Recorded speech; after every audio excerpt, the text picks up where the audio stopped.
This is what I've got from Costco, guys. Dagdagan ko siya. My total bill is... Hi guys, so I'm from Costco and let's unpack what I bought from there. This is the one. So the first item that I bought is this tissue paper.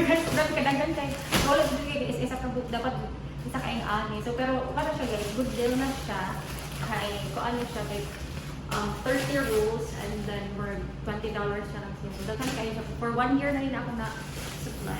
Charis. And then kani siya guys. Nami kayo ni siya guys. Apart from daghan kay magpabalik-balik box niya. So I bought 3 of this.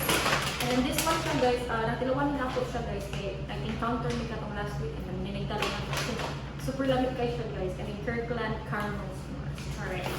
So I bought 3 of this one. And then also guys for crispy onions para mga salad-salad dressing.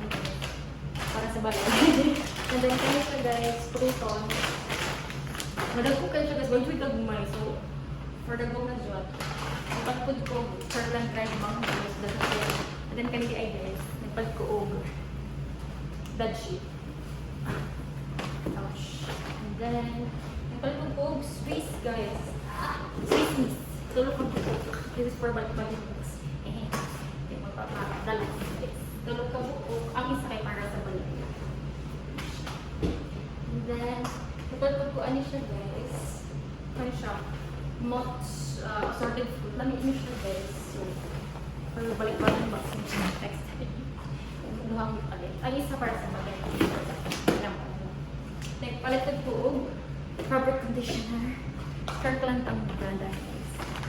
And then, pati ziplock. Dagan ko ito. And then,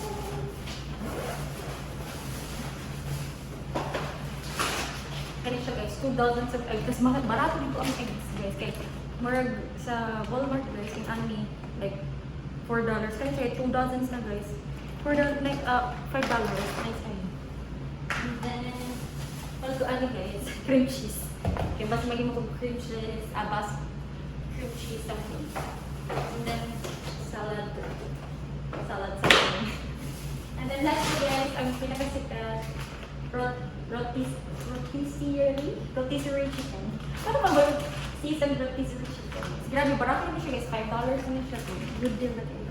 Tomorrow guys, ako napalit sa Costco. Marathon. What I've got from Costco, guys. Dagdagan ko siya. My total bill is... $177.81. Hey!